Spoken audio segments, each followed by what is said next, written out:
183 Kirin Saga Capítulo 612 As âncoras gigantescas. Autor El sublinhando Dom. Esse capítulo veio de novelfull.net. Por favor, confira o site e link na descrição. O grande elevador de Alftan descia lentamente a cada rotação da marcha. Os corações dos homens presentes no elevador começavam a apertar como loucos. "Estamos prontos para o que está prestes a acontecer?" perguntou Ivar, um jovem nórdico que seguia João Dari desde os dias do estabelecimento de Nilsartal. Ivar era apenas um jovem pedreiro quando a Batalha de Winterol ocorreu, pois ele foi um dos poucos que conseguiu entrar no recrutamento do Dari Company Corps e se tornar um Dari Trooper. Embora fosse um caminho difícil de escalar, ele se tornou um sargento do destacamento de segurança da Casa Dari e seguiu João e a linha Dari algumas vezes, então ele estava ciente de suas travessuras, bem como de seu modo de aniquilação absoluta. Ele também foi um dos Centropers que desceram com João na força principal que abriu caminho para a antiga cidade anã de Blackreach. Depois disso, Ivar foi promovido a chefe da segurança no local de exploração de Blackreach depois de matar vários Falmer e destruir muitos Bemeranimunculi. Mas hoje, Ivar estava acompanhando João e Urufo junto com muitos outros sargentos até Blackreach e todos ficaram em silêncio. Hoje é o dia depois de tudo. Quando o elevador parou de descer, todo o esquadrão percebeu que havia chegado ao seu destino e quando o pesado portão dos anões foi aberto, a visão de Blackreach não foi o que os impressionou. Em vez disso, foi a visão de uma parede resistente reforçada com metal anão que escureceu seu caminho. O grupo saiu lentamente abrindo uma porta naquela parede robusta e o que eles entraram foi um pátio no meio de um salão fortificado cheio de muitos estudiosos e pesquisadores, bem como cadáveres de Falmer que são colocados em mesas de autópsia, bem como outras oficinas trabalhando em animuncular bem pouco funcional e alguns laboratórios estudando minerais e flora.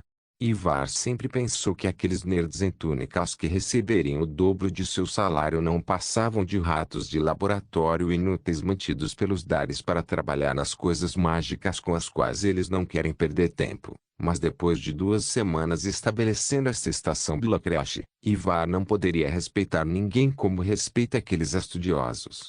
Passar tanto tempo no subsolo fez um nórdico como Ivar perder a visão do céu logo na primeira noite. Portanto, ele sempre iria acima do solo a cada 2 dias e instruiu seus subordinados a fazerem o mesmo para manter alguma sanidade neste lugar sem sentido. No entanto, alguns desses estudiosos estavam trabalhando aqui desde o primeiro dia e a maioria deles não foi à superfície nenhuma vez. Até Ivar se sentiu horrível por eles. Por outro lado, a construção do Blackreach foi um trabalho tedioso que consumiu metade de sua sanidade tentando proteger os pedreiros de serem atacados por flechas Falmer enquanto enfrentava qualquer coisa que Blackreach pudesse lançar contra eles. Entre esses horrores estavam vagando pela cidade antiga de longe e patrulhando-a extremamente devagar. A coisa, que dizem ser um deus anão mecânico, emitia terríveis grunhidos mecânicos e às vezes observava o povo de Winterol enquanto construía sua pequena fortaleza sem se aproximar. Ainda assim, o horror foi além de qualquer coisa que alguém possa suportar e, se não fosse pelo sistema de fuga de emergência que foi usado muitas vezes durante a primeira semana, as pessoas teriam morrido apenas de pura preocupação que estavam tendo. Essa preocupação fez muitos insistirem que a fortaleza segura deve sempre ser monitorada de fora por uma força permanente de soldados, caso algo indesejável se aproxime. Mas hoje é o dia em que essa paciência estava prestes a terminar. Quem toma a iniciativa é obviamente João Dari, que estava vestindo sua nova armadura de ébano e a misteriosa máscara do Dragon Pest antes de ser presenteado com 2 baús selados. Wolfur, a mão direita de João, abriu o primeiro baú e tirou 2 botas. Botas do apóstolo com revestimento de ébano para caber no correio do Senhor. Ele descreveu antes de entregar a eles 2 servos de João que ajudaram João a colocá-los. Por último, a coisa que você pediu. Wolfur abriu os outros baús e mostrou primeiro a João, que teve que colocar a máscara e assobiar de surpresa. Isso é apenas um exagero neste momento. João disse. Eu me diverti projetando isso. O Ofur respondeu e executou a primeira manopla ajudando John a deslizar sua mão nela. O segundo também estava equipado e John os ergueu juntos enquanto os servos apertavam suas correias. O chefe pode explicar que desastre ele preparou desta vez? John perguntou. Eu os chamo de âncoras de mamute. Cada uma das manoplas é feita de uma placa inteira de ébano frio e malha de oricalco. A placa cobre um mecanismo de slingas encantadas feitas de tendões de mamute temperados. No topo de cada manopla há uma âncora conversível que você pode liberar ou manter suprimido. Cada uma das âncoras é mantida por duas correntes de ébano frio que são encantadas para se estender com alcance. Alteração no seu melhor, se você me perguntar. Finalmente, adicionei um pouco mais das âncoras. Se você as converter sem soltá-los em algo, você pode usar a incrível tensão dos tendões do mamute para torná-los incrivelmente tensos. Em seguida, ligar suas duas extremidades com a corrente bão. Você tem uma besta equipada sobre seus braços. John continuou olhando entre o Ofur e o monstro que ele fez com uma cara meio engraçada e meio confusa. Tudo bem. Isso é muito selvagem. Até para mim. John suspirou. Acompanhe a tendência, cara. Você tem uma manopla que pode lançar projéteis, lançar âncoras e se estender com correntes. Além disso, é muito pesada para suportar um soco incrível. E isso é apenas o beta. O Ofur deu desculpas. Tudo bem. Vamos terminar aqui. Sinto que já estou ganhando. John disse e colocou sua máscara de volta antes de brincar um pouco com as manoplas. Traço, âncoras de mamute, menor presa de mamute e manoplas de ébano frio. Lançar, retrair âncoras, modo artilharia traço.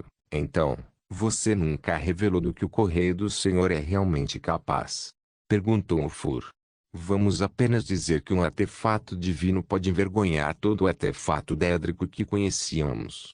John respondeu. Traço, Correio do Lorde, menor armadura muscular de ébano, recuperação de saúde, regeneração de estamina, resistir à magia, resistir a veneno traço. 4 funções são apenas algo tão inovador que normalmente superaria os artefatos daédricos, que geralmente vêm com até 3 funções e até mesmo os artefatos fundidos de John que podem ser combinados para fazer 3 funções no máximo. Além disso, John tinha sua máscara de Krillon que a fortalece e resiste a todos os elementos da destruição, bem como as botas do apóstolo que o fazem voar sem esforço. Além dos acessórios, John estava indo para a batalha com seu novo brinquedo favorito na mão. Ivar. John finalmente chamou. Traga-o. A arma mais resistente e pesada que ele tinha seria usada nesta batalha. Uma arma feita inteiramente de metal que 2 homens tiveram que carregar apenas para levá-lo a John. Ivar e seu tenente trouxeram uma arma de haste enorme com um martelo de um lado, uma lâmina de machado do outro e uma ponta de lança em cima deles. O penhasco de John. Um pedaço de metal durável moldado em uma arma apenas para dar a John a satisfação do peso. John ergueu-se muito incômodo e o apoiou em seu ombro enquanto olhava as pessoas ao seu redor. Eu sei que vocês estiveram tensos nos últimos dias e trabalharam demais também, mas hoje é o empurrão final. Todo mundo está recebendo um aumento e férias depois disso, então certifique-se de não morrer. Sim. Esse é o espírito. John riu e olhou para frente. Abra o portão. Ivar e outros sargentos correram para o portão do Blacriachub e os arrastaram de volta para abrir caminho para John.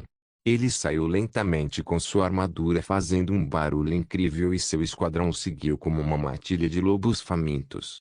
O exterior era de se esperar, bonito, mas escuro. Enquanto ainda é manhã na superfície, Blacriach era um lugar de uma noite eterna que era iluminado apenas por uma série de estrelas no teto desta caverna gigantesca. Milhões e milhões de plantas iluminantes enchiam o telhado com uma cor incrível que parecia linda e repugnante ao mesmo tempo. No chão havia uma cidade de artesanato maravilhoso. Maravilhoso, mas abandonado e morto. O que o preenchia eram as máquinas frias, os tubos de vapor quente e os belicosos Falmer. Na porta do Blacriachub, que estava estacionado em frente ao grande elevador de Alftand. Havia uma barricada de defesas cruéis que transformavam os Falmer e os Barven Animunculi em pedaços enquanto os defensores obliteravam tudo o que chegava perto deles. Atualmente, a força do Daritrou perseguiu Jon novamente para a batalha e sua presença alertou todas as máquinas e os Falmer em Blackreach. A invasão da cidade dos anões em Blackreach estava prestes a acontecer. Krillon, menor máscara sacerdote do dragão de Ébano, forte Fiflame, Frost, choque, resistir a chamas, gelo, choque correio do Lorde, menor armadura muscular de Ébano, recuperação de saúde, regeneração de estamina, resistir a magia, resistir a veneno âncoras de mamute, menor presa de mamute e manoplas de Ébano frio, lançar, retrair âncoras, modo artilharia botas do apóstolo, menor botas de couro banhado a ébano, fortificar velocidade, levitar penhasco, menor e Bunny Albert, não encantado Kiren Saga capítulo 613, a guerra abaixo os soldados. Jon gritou, avança. Pela primeira vez em 1000 anos, o escuro e silencioso Blackreach testemunhou uma guerra total que nenhum de seus moradores previu. Os humanos que estavam invadindo através do grande elevador desceram a encosta de pedra e começaram uma carnificina nunca vista em anos. Quase 1000 Daritroopers estiveram ativos nesta operação. O pequeno exército se dividiu em 4 equipes. A vanguarda, liderada por Jon, dirigiu-se ao coração da cidade onde o Arven Colossus estava estacionado. Eles enxamearam em direção a um local conhecido como Cidade do Silêncio. O flanco direito era liderado por Ulfur enquanto eles avançavam para o oeste em um local conhecido como Rekintoer, a fim de atrair o máximo possível de Arven Animunculi e destruí-los. O flanco esquerdo foi liderado por Julanar e esse grupo se dirigiu para a floresta de cogumelos brilhantes, a fim de erradicar e matar o Falmer. Finalmente, a retaguarda era um grupo composto por Magic Casters e eles eram liderados por Alina, que segurava a encosta de pedra em frente ao centro fortificado. Avance para o primeiro ponto de estrangulamento. Proteja-o e aguarde a confirmação do outro time. Vá. A equipe de Jon era composta principalmente por Vanguard Troopers, um bando de brutais machados carregando escudos redondos, machados e lanças curtas e longas. Sua especialidade é o controle de multidões. Embora esta equipe fosse a mais lenta, ela era sistemática com seus movimentos e tinha um conhecimento básico do que esperar em uma ruína dos anões. Jon estava em um Stormatronage BA liderando este grupo e apontou todos os lugares de onde viria a resistência. Enquanto isso, a equipe de Ulfur era rápida, mas levemente blindada. Esta equipe carregava grandes armas carregando encantamentos simples de dano de choque que desempenharão um papel fundamental em sua missão. Esta missão é desativar o maior número possível de Animunculi anões e desviar a atenção dos Animunculi do grupo de Jon com seu movimento alto e rápido. A terceira equipe era a que Julanar estava liderando, indo para o sul na área escura da caverna longe das ruínas dos anões. Embora esse time não fosse tão furtivo, eles estavam completamente silenciosos como se parassem de respirar. Os soldados daquele time eram arqueiros e todos usavam botas abafadas e armaduras não metálicas. Esta equipe deveria interceptar a infestação Falmer nos arredores da Cidade do Silêncio. A quarta equipe, que é da Lina, era a torcida de apoio. Um papel que a Lina dominava muito bem. O outro lado era um inimigo ameaçador, um gigante mecânico ambulante, uma máquina além do que é sensato. Se fosse o grande Arven Centurion, que aterrorizou os Dungeon Delvers por anos, teria sido um pedaço de bolo para lidar com apenas 4 ou 5 soldados. Mas essa coisa era gigantesca com muitas habilidades desconhecidas. O mero som de seu núcleo de dínamo fazia com que a simples ideia de lutar contra ele parecesse real. Quem em sã consciência atacaria aquela coisa? Jon escolheu o momento de agir para ser o momento em que o Arven Colossus está no ponto mais distante que alcança durante suas patrulhas e os Troopers teriam tempo suficiente para explodir o número de inimigos ao redor da Cidade do Silêncio e ter a chance de recuar e reagrupar com os outros. O barulho começou a vir da frente ocidental quando um Lufur afastou o flanco direito do enxame de Animunculi e ativou uma cadeia de armadilhas rúnicas impressas no chão pela equipe de Alina. Os Animunculi são programados para detectar armadilhas e neutralizá-las, mas parece que durante o combate, essa função aproveita para agir enquanto se concentra em aniquilar o inimigo. Como uma mariposa para a chama. O Ulfur disse quando as explosões começaram a ecoar por Blackreach e hordas e mais hordas de aranhas anãs começaram a vir de todos os cantos para compensar as perdas. Do outro lado, Julanar brincava de esconde-esconde com os Falmer. Aqueles demônios cegos tinham um excelente senso de audição, o que lhes dava uma vantagem esmagadora na escuridão. Essa vantagem foi eliminada pelo esquadrão silencioso de Julanar. Com seus passos leves, os soldados derrubaram as patrulhas Falmer com facilidade antes de correr para um acampamento cheio de Falmerondlings e Chaurus Insects. Para evitar uma batalha aberta, a equipe marcou o perímetro do acampamento e se afastou. Um minuto depois, Firebaus desceu sobre o acampamento e o destruiu a nada. Este era o esquadrão de Alina, pois seu papel de apoio era bombardear as coisas à distância. De vez em quando, um sinal seria enviado a Alina de que um lugar havia sido marcado e ela instruiria os magos da destruição a cobrir os locais com fogo. O cajado de longo alcance combinado com os feitiços de marcação provou ser extremamente útil na criação dessa estratégia. A equipe de Lufus chegou à Torre Fedorenta e assustou o local destruindo todas as escotilhas que os anões Animunculi usam para viajar. Julanar cruzou rapidamente a floresta de cogumelos e protegeu parte das ruínas na forma de uma ponte que foi utilizada para atirar nos Falmer em ambos os lados. Por fim, a equipe de Jon se espalhou pelas ruínas e desmantelou qualquer forma de tecnologia anã em seu caminho até que nada restasse entre eles e a Cidade do Silêncio. Fortaleçam seus nervos, homens. Jon chamou quando seu grupo finalmente avançava em direção ao centro da ruína. Chefe. Estamos muito perto da coisa. Podemos sentir seus passos. O policial Evar ligou. Aqui vai o plano. Jon gritou. Há algo neste lugar que precisamos proteger. Assim que o tivermos, você recuará e eu ficarei para enfrentar o Colosso. Inicialmente, Jon falou sobre algo que ele queria proteger no edifício em forma de forte no meio das ruínas da cidade silenciosa. Ele não se aprofundou na natureza do assunto. Mas para aqueles homens, ele fez com que parecesse algo importante. Como ele disse, havia de fato algo importante para ele garantir. Qualquer jogador que foi para a área central da Cidade do Silêncio sob o grande sofalso de Blackreach já os encontrou. Formação de armadilha. Jon ligou. Instantaneamente, os soldados começaram a se separar em uma série de pequenas formações quadradas carregando seus escudos e esperando pacientemente.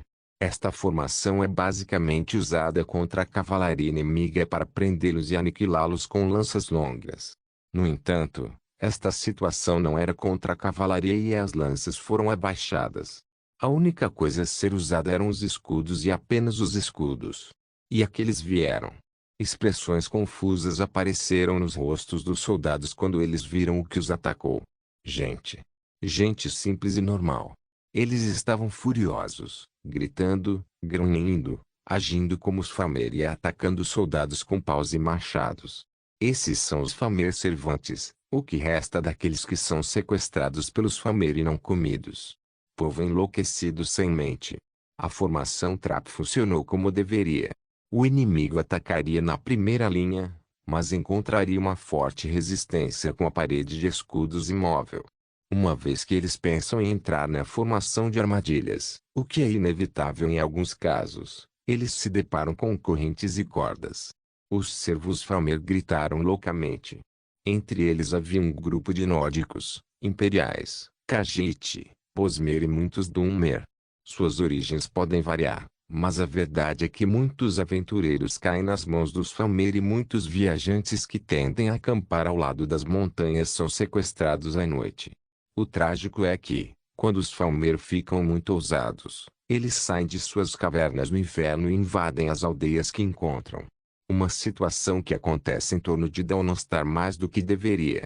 Não havia esperança para os Falmer servantes contra os Troopers. Sem usar qualquer força letal, os troopers começaram a golpear o povo enlouquecido com seus escudos e apertaram a formação em torno daqueles que atacaram entre a formação, acorrentando-os e amarrando-os.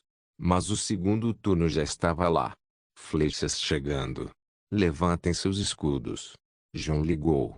Imediatamente depois disso, as flechas começaram a cair do topo da ruína quando os Falmer começaram a atirar nos humanos. O plano deles era enviar os servos para confundir os humanos e depois acertá-los com flechas. Apesar de sua cegueira, os astutos Falmer eram bons nesse tipo de jogo, e sua audição substituiu sua visão por uma habilidade excepcional de ecolocalização que Gluttony absorveu. Aline.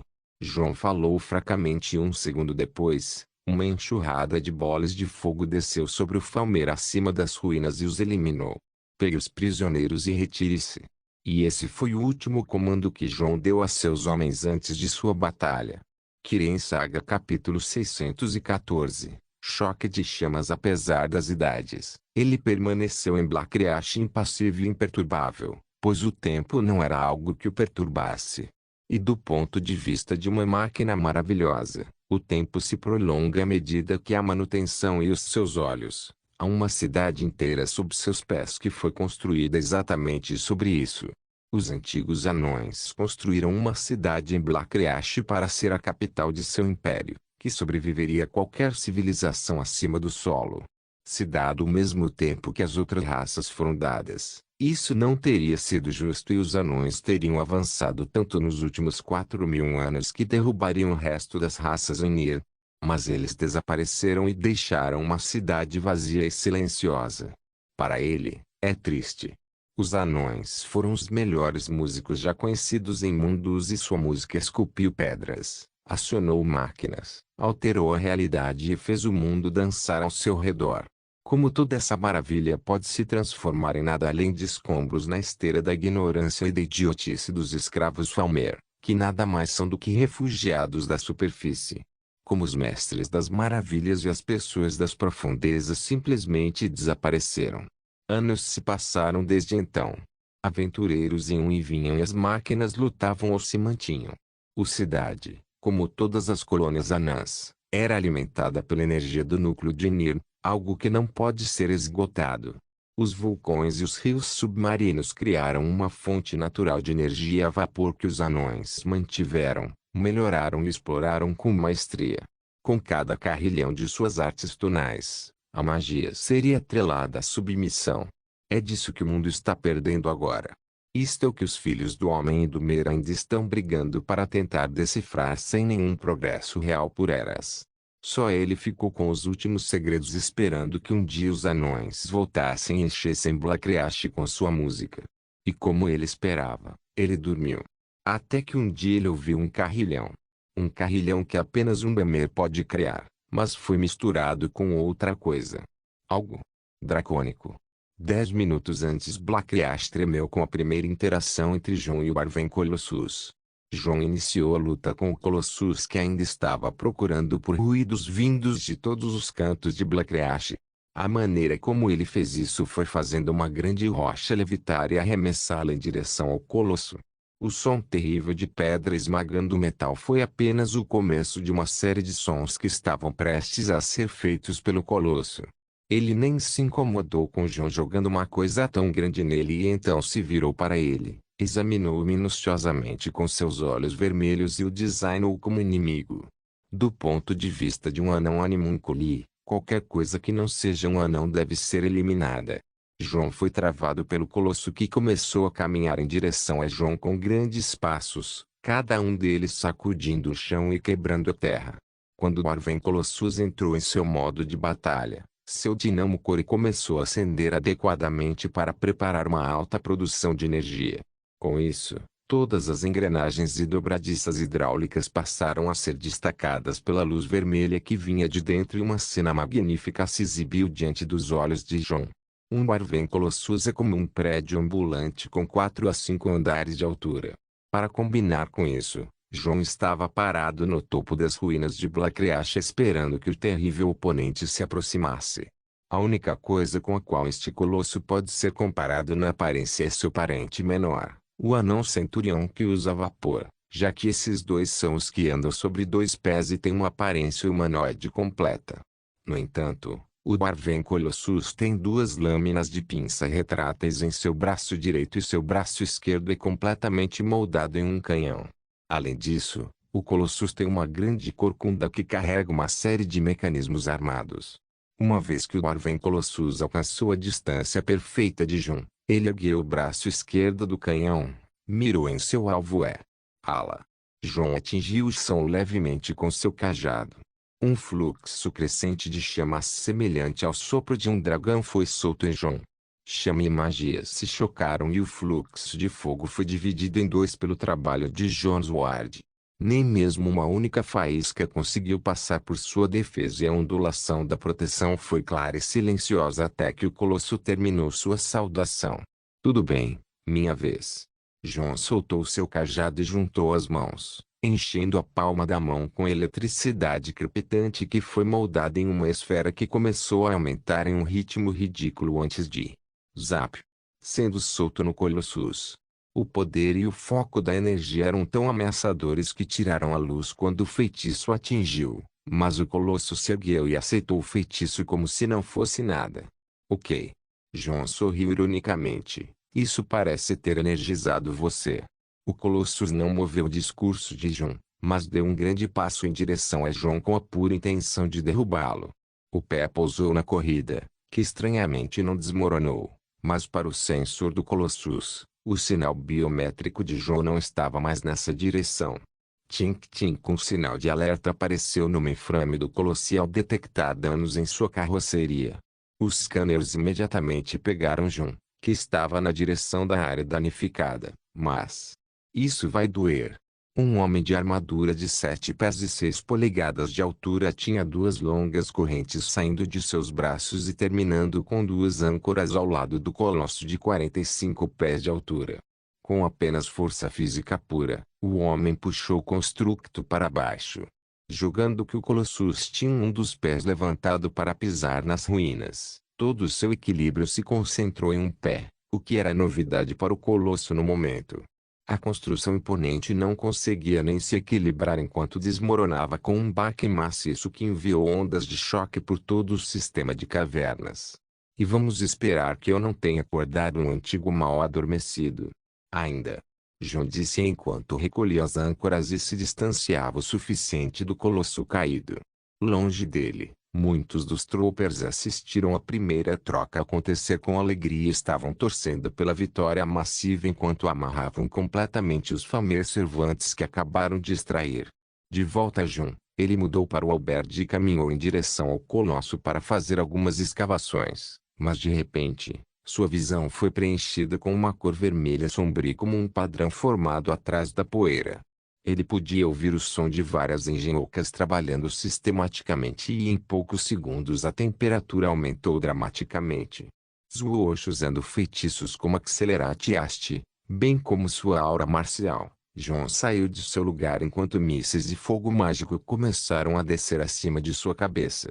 Bang bang bang bang bang onde quer que ele fosse, explodia com mísseis de fogo altamente intensos que nivelavam tudo que aterrissavam no chão. As ruínas e os cadáveres dos Famer espalhados estavam virando pó quando o Colossus começou a fixar seu corpo para a frente enquanto mantinha Jon em fuga. Como reação, Jon ergueu seu cajado e começou a atirar bolas de fogo no mesmo ritmo que o Colossus enquanto surfava com sua velocidade e tentava diminuir a distância entre ele e o Colossus, mas estava sendo encurralado rapidamente. Ele utilizou as botas do apóstolo algumas vezes para quebrar situações difíceis, mas se sentia mais manobrável em seus pés. Com o Colossus agora de pé, mas apenas mantendo distância e pretendendo explodir Jon à distância, Jon achou extremamente demorado trocar tiros com esta máquina nesse ritmo, já que ele parecia estar competindo com ela em sua especialidade. Ele se afastou da última explosão e mudou sua pose segurando seu cajado pela extremidade inferior com as duas mãos e ficando pronto. O Colossus não mudou seu padrão de ataque com Jon trocando dele e continuou enviando mísseis de fogo infinitamente como se houvesse um lançador de roquete barragem instalado em suas costas, o que na verdade era o caso. Com Jon nessa pose sem se mover, o míssil começou a descer diretamente para ele a uma velocidade incrível. Ponk ponk ponk. Jon girou loucamente seu cajado e atingiu todos os mísseis de fogo antes que o atingissem. Com as estranhas propriedades do orgulho, cada míssil de fogo foi instantaneamente redirecionado para o Colossus. As capacidades físicas de Jon foram suficientes para fazer exatamente esse bem e o Colossus foi gravemente atingido por seu próprio fogo. Para quem assistiu, foi estranho quanto Jon estava se preparando para essa luta e como ele estava lidando com ela facilmente. Ainda assim, a parte que Jon estava procurando ainda não veio e assim que o Colossus foi atordoado com seus próprios mísseis, Jon imediatamente mudou para a ofensiva total enquanto usava as botas do apóstolo para correr e pousar nas costas do Colossus com sua alabarda direita. Como reação a isso, o Colossus se ergueu e começou a tentar se livrar de Jon, que estava se agarrando sem esforço a ele e destruindo certas áreas em suas costas com a alabarda. O incrível poder dos golpes de Jon estava fazendo o supostamente indestrutível Colossus estourar e quebrar. Assim que o Baxeu foi quebrado e aberto, Jon descartou ambas as armas e começou a invadir com seu corpo dentro do furioso Colossus. Que rapaz louco! O Ulfur não pôde deixar de exclamar antes de se virar para Lina. Tudo bem. Está na hora, eu acho. A Lina assentiu. Emitir o sinal. Ela disse. Imediatamente, o Ulfur pegou uma buzina e soprou seu som para ecoar em Blackreach.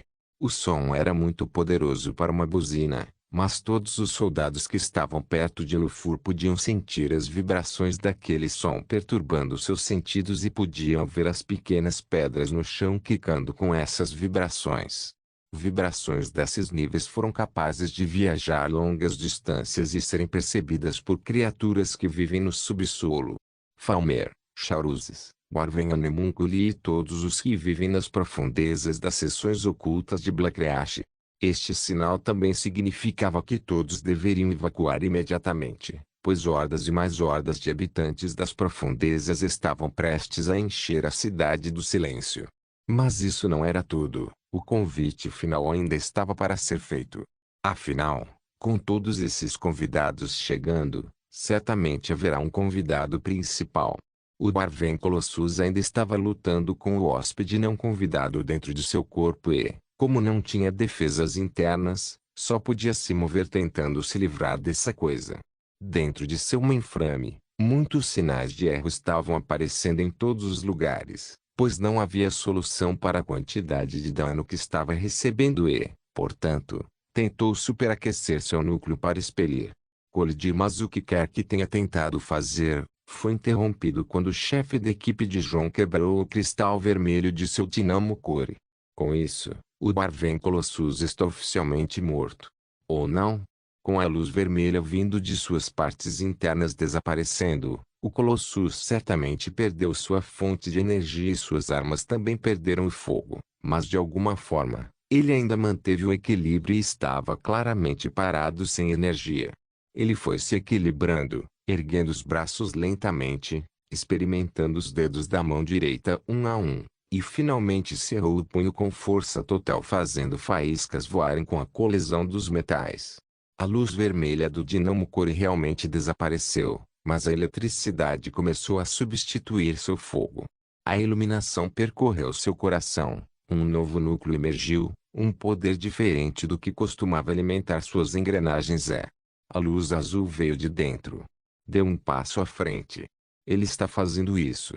O Ulfur exclamou de longe. Olhe para o grande sujeito. Ele está fazendo isso. Aqui vai ele. Até a Lina se sentiu excitada. O Warven Colossus cambaleou algumas vezes antes de começar a andar novamente e finalmente parou no meio das ruínas anãs sob o sol falso de Blackreach. Lentamente, sua cabeça foi forçada a abrir como uma escotilha que Jon saiu dela. Ele olhou para o sol falso, tirou a máscara e respirou fundo antes de Fusruda. O grito da força implacável reuniu a energia vital no poder bruto que empurrou tudo em seu rastro e atingiu o sol falso. Dingo Sol Falso nem foi esmagado pelo poderoso grito de Jon, mas um toque alto saiu e foi muito mais forte que o chifre de Ulfur. Era isso.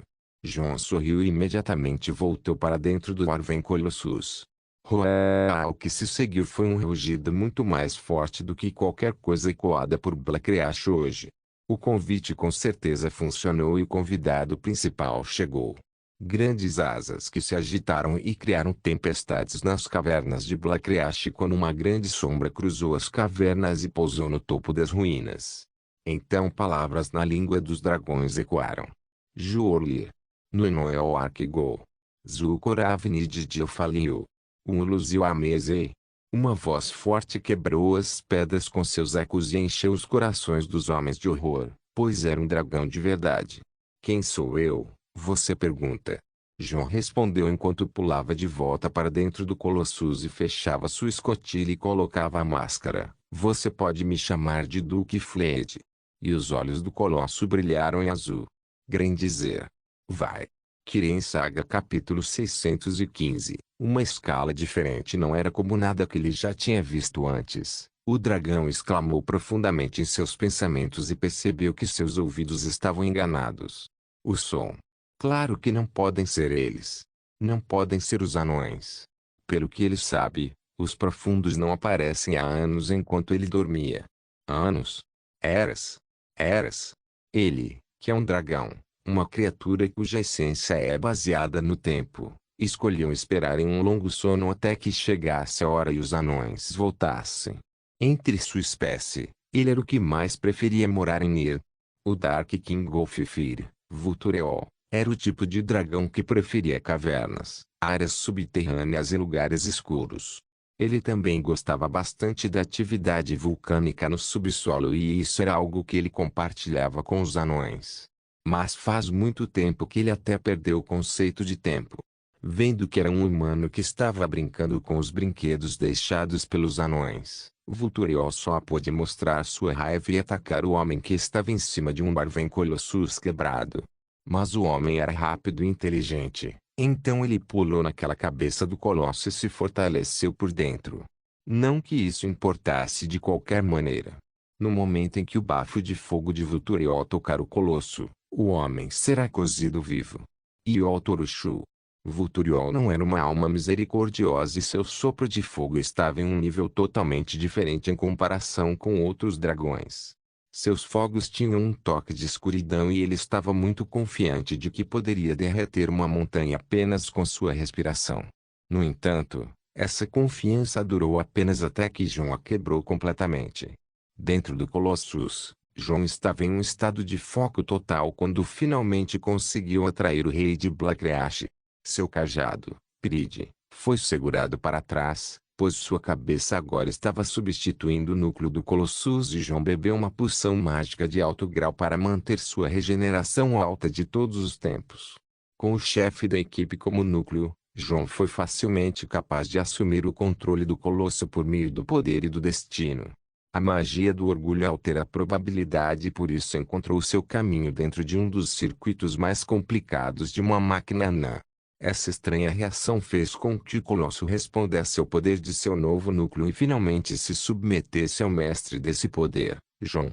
E pela primeira vez em milhares de anos, o poder de um animunculia não se exibiu na cor azul etérea de Magica, em vez da cor vermelha sombria usual. Até o poder exercido pelo Colossus mudou de fogo para Magica e relâmpago puros. O Colossus e seu piloto Jon enfrentaram o sopro do dragão com uma resposta inovadora. Com a habilidade do braço de canhão esquerdo do Colossus, Jon acumulou um alto fluxo de Magica e criou uma explosão de eletricidade que viajou como um míssil enfrentando o sopro do dragão e explodindo para liberar uma grande quantidade de Magica que explodiu o ataque do dragão e fez com que ficasse atordoado. Jon não esperou que o dragão se recuperasse com o braço direito do Colosso. Ele perfurou um grande pedaço da ruína fazendo com que um grande pedaço de um pilar desabasse antes de disparar outra explosão mágica de energia nele que fez o grande pedaço de pedra voar direto para o dragão. Vultureol ainda estava se recuperando do contra-ataque inesperado, mas ver aquela grande pedra voando para ele o colocou em modo de raiva. Ele não se acovardou e com tremendo poder físico, o dragão decidiu usar seus chifres e bater na grande rocha com a cabeça. Usando suas pernas como base, Vulturiol conseguiu exibir sua força física ao máximo antes de redirecionar a rocha para o lado sem esforço. Essa jogada extravagante, no entanto, teve um custo que ele previu. O colosso não apenas lançou pedra para ele, mas também se moveu atrás dela e com o punho erguido, o soco acertou a cabeça do dragão no momento em que seu equilíbrio foi mais abalado. Era fácil imaginar como dois seres de tamanho igual lutavam e quão forte seria o impacto. Enquanto alguns imaginam seres grandes que lutam entre si para serem percebidos como lentos e colossais pelos seres menores que os cercam, esses dois já fizeram essa pequena troca em alguns segundos e se moveram apenas para destruir. Enquanto o soco do Colossus foi eficaz, Vulturiol conseguiu contra-atacar logo em seguida e com um giro de corpo. O dragão atingiu o Colossus com sua cauda causando danos óbvios ao gigante de metal já danificado. Mas João estava sorrindo naquele momento. Em uma luta real, você não vira as costas para um inimigo. Ele já estava mirando o braço esquerdo do colosso nas costas do dragão e disparou outra rajada de energia. Agora, bater na bunda de um dragão com tal ataque era realmente doloroso para a besta e, portanto, humilhante e irritante. Enquanto o dragão foi forçado a se afastar pelo último ataque, ele usou essa força e abriu suas asas para girar no ar e voou em direção ao colosso tentando um ataque de lança. João fez o Colossus fazer um movimento arriscado e ao invés de receber o ataque, ele lentamente tentou fazer o Colossus pular para o lado enquanto apontava o braço esquerdo do canhão na direção oposta de seu movimento e atirava em direção às ruínas altas. Seu movimento calculado criou dois efeitos. Primeiro, o recuo do canhão do braço esquerdo é simplesmente insano que levaria todo o peso corporal do colosso para evitar que ele tombasse. Assim, quando ele saltou com o colosso, o recuo aumentou sua evasão para fora do caminho do dragão. Em segundo lugar, as ruínas que ele visava desmoronaram e caíram em direção ao dragão que avançava com uma velocidade ofuscante. João não terminou aqui e começou a armar as armas na parte de trás do colosso, causando um enorme arco de eletricidade antes de uma explosão de múltiplos mísseis mágicos voarem em arcos azuis e descerem sobre os escombros que caíram sobre o dragão. Havia outra tela de poeira bloqueando a visão, mas os mísseis mágicos desceram como um bombardeio ao vivo e destruíram tudo o que estava de pé. Rugido. João não sabia de onde vinha esse rugido, mas ele estava chocado além de seus sentidos. Ele lutou contra 9 dragões este ano e matou 7 até agora, mas este parecia estar no nível de Onikendrog, um dos 4 pilares do culto do dragão. Com o poder vibrante deste rugido, João quase escorregou e perdeu o controle sobre o Colossus e esta foi a abertura que Vulturiol precisava para colocar a cabeça do Colossus entre suas mandíbulas escuras. João imediatamente encontrou seu rosto na garganta do dragão e estava se iluminando com fogo. Ele foi imobilizado e não teve defesa neste momento a não ser abandonar o colosso que adquiriu após uma trama meticulosa. Se for um contra um, João duvida muito que possa enfrentar um dragão tão animado sozinho. Ele precisa do colosso. Com o braço direito do colosso, João conseguiu agarrar a mandíbula superior do dragão, mas o braço esquerdo do colosso era um canhão cheio e não tinha mão e dedos, tornando a situação muito mais difícil do que seria. Mesmo se ele tentasse explodir Vulturiol com o canhão a queima-roupa, seria impossível até mesmo colocá-lo nesse estado. O dragão parecia ter percebido que João estava contando com o Colossus para desgastá-lo e então ele queria expulsar João imediatamente. João teve que fazer uma jogada ousada. Ele instantaneamente chutou a cabeça para fora, mas as mandíbulas do dragão ainda estavam quebrando na outra parte ao redor da cabeça. Mas não era isso que João estava procurando. Ele estava bem entre as mandíbulas superior e inferior do guerreiro Dawir. Olá! Iotorushu. João imediatamente negou um sopro de fogo do dragão com um sopro de fogo próprio. O poder do grito de João foi certamente poderoso, mas o impacto de sua chama não foi o que empurrou Vulturiol para trás, mas sim o choque do grito do humano. Ele voou de volta imediatamente e continuou olhando o homem à distância. Jur. Dová. Os dois trocaram palavras pela primeira vez e para Vulturiol em particular, esta foi uma das poucas palavras que ele dirigiu a um homem mortal real em Eras. O último com quem ele falou foi um Gamer de Blackreach e era um homem que ele considerava nada menos que um rival. Para tal dragão que tem a palavra Tur em seu nome, ver um Jor, um mortal, em tal luz ou mesmo falar com alguém está além do que eles jamais fariam. Tinvak, Mun. Indium Falilugro Animar, Fuslozi. O dragão perguntou ao humano que manejava a máquina dos anões que tipo de criatura ele era. Dovahkiin. E a isso John respondeu com sua identidade. Dovahkiin? Dovain Zalganoguarlamikmil. No entanto, Vulturiol se perguntou se tal coisa era realmente possível ou se era um dragão que cortejava uma mulher humana. A pergunta que John achou desconcertante mesmo para seus próprios padrões desconcertantes. Se o dragão vivesse sob uma rocha desde a era do primeiro Dragonborn? Espere. Aquele dragão estava realmente vivendo debaixo de uma rocha o tempo todo. Dogrus Naoyo. Tu, e Nikora Abdovahkiin nós. John disse que por tradição antiga os dragões devem se cumprimentar com fogo, mas então ele começou a zombar do dragão por não saber o que é um Dragonborn. Bormadur. O dragão respondeu dizendo que é a tirania do dragão Pai Katoshi que faz um Dragonborn. Pela troca de palavras, tanto John quanto Vulturiol não pareciam estar trabalhando em uma negociação pacífica, mas falando com um inimigo que eles reconheciam ser perigoso. Jor. Indukrin Luslov. O dragão não estava mais interessado em trocar palavras e ergueu a cabeça para soltar um grito em direção a John. John lançou telequinesis e levantou a cabeça do Colossus para trás para cobrir a escotilha em que ele estava e então voltou para o núcleo. Ele também esmagou uma série de joias grandes no núcleo e direcionou sua energia através do cajado. Vendo que o dragão ainda tinha muito a mostrar, John percebeu que teria que fazer alguns sacrifícios se quisesse derrubar o rei de Blackreach. Munaga. Vulturiol liberou uma poderosa explosão de energia de ira que parecia tê-lo colocado em condição de picos sem esforço através do grito Dragon Rage. Por outro lado, John liberou sua aura enquanto controlava o Colossus. Isso fez com que a energia colorida etérea do Colosso fosse corrompida por vermelho e preto, pois uma pitada de poder dracônico foi misturada dentro. Dois rugidos soaram dos dois lados e John trocou o Colosso para liberar as lâminas curtas no braço direito. Embora curtas, essas lâminas foram cobertas pela aura de John, que moldou a aura para ser moldada em uma lâmina ainda mais longa. Senhor, Senhor. O dragão avançou em direção ao Colosso, mas John ainda tinha uma última surpresa para o ancião. O Unakist. O Colossus moveu-se mais rápido do que jamais poderia antes, enquanto levantava suas lâminas para o dragão.